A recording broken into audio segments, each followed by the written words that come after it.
కాని ఇది మామూలు ప్రేమ కథ కాదు. ఒకవైపు గతం తాలూకు గాయాలు, మరోవైపు వర్తమానంలో ఎదురవుతున్న ప్రమాదాలు, వీటి మధ్య నలిగిపోతున్న ఒక ప్రేమ ఇది. ఇందులో ప్రేమ మాత్రమే కాదు, నమ్మకద్రోహం, ధైర్యం, అన్నింటికన్నా ముఖ్యంగా ఒక తల్లి ప్రతీకారం కూడా ఉంది. ఈ ఒక్క మాట వింటే చాలు, ఈ కథలోని ఆత్మ ఏంటో మనకర్థమైపోతుంది.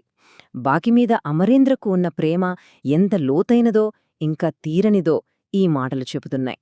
మరి ఈ ప్రేమే వాళ్ల జీవితాలను ఇప్పుడు ఎలా మార్చబోతుందో చూద్దాం. సరే, ఇక మొదటి భాగానికి వద్దాం. కోల్పోయిన ప్రేమ మర్చిపోలేనిది.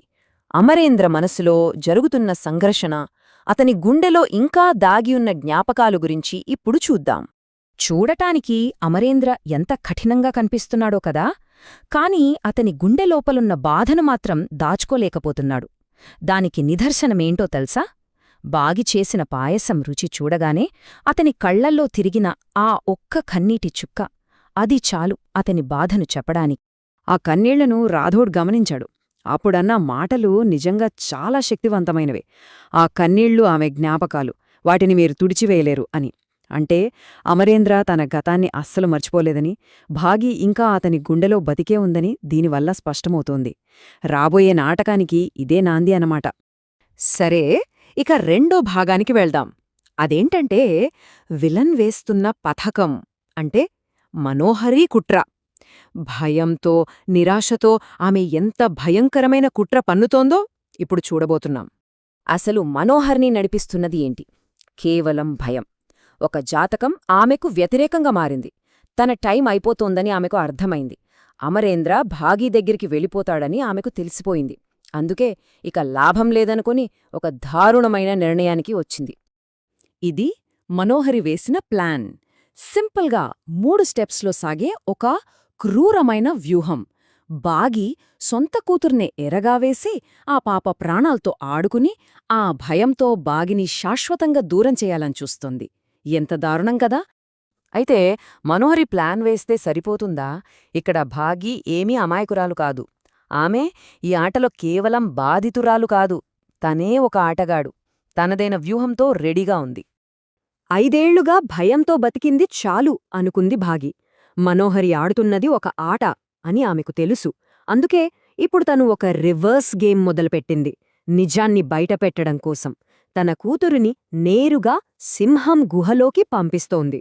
మనోహరి ఆటను ఆమె వ్యూహంతోనే దెబ్బకొట్టాలని ఫిక్స్ అయిపోయింది. సో ఇక్కడే కథలోనే అసలైన సంఘర్షణ ఉంది. ఒకవైపు మనోహరి, మరోవైపు భాగి. ఇద్దరు మహిళలు, 2 పూర్తిగా వ్యతిరేకమైన లక్ష్యాలు. ఒకరు భయాన్ని సృష్టించి కుటుంబాన్ని విడదీయాలని చూస్తున్నారు. మరొకరు అదే భయాన్ని ఆయుధంగా మార్చుకుని కుటుంబాన్ని కలపాలని ప్రాణాలకు తెగించి పోరాడుతున్నారు.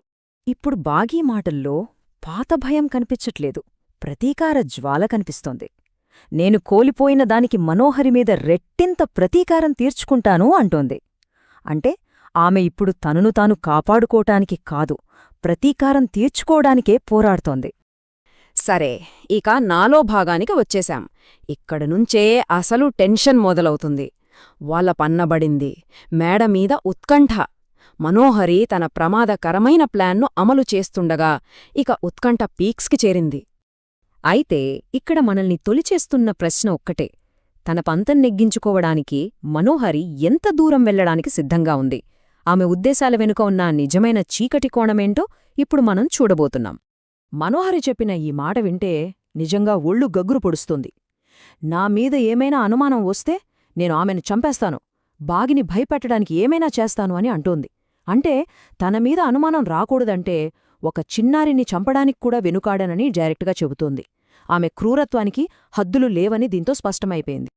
ఇప్పుడు మనం కథలో చాలా కీలకమైన అంకానికి చేరుకున్నాం. మేడమీద ముఖాముఖి.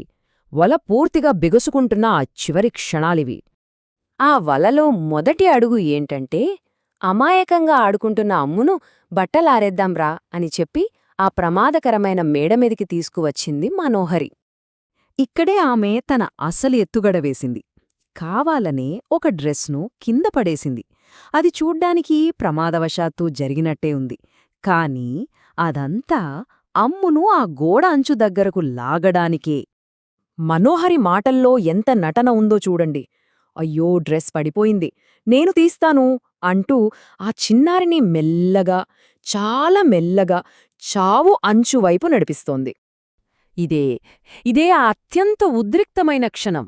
మనోహరి ఆ చిన్నారిని తోసేయడానికి పూర్తిగా సిద్ధమవుతున్నప్పుడు కథనం ఒక్కసారిగా ఆగిపోయింది. మనమందరం శ్వాస బిగపట్టుకోవాల్సిన సమయమిది. అక్కడితో అయిపోలేదు. కథలో చివరి అత్యంత దిగ్భ్రాంతికరమైన మలుపు ఇదే. అసలు విషయం ఏమీ తెలియకుండా అమరేంద్ర అక్కడికి రావడం. అతని రాకతో ఇప్పుడు అంతా తలకిందులైంది. ఈ రాక మనోహరి పథకాన్ని నాశనం చేస్తుందా, లేక పరిస్థితిని మరింత ప్రమాదకరంగా మారుస్తుందా? చూశారు కదా, ఒకవైపు విలన్ పన్నాగం, మరోవైపు ఒక తల్లి వేసిన పందెం, అనుకోకుండా ఒక తండ్రి రాక. ఈ మూడు శక్తులు ఒకదానికొకటి ఢీకొన్నప్పుడు అసలు ఏం జరగబోతోంది? దాని పర్యవసానం ఎలా ఉండబోతోంది? దీనికి సమాధానం ఎవరి ఊహకు అందదు.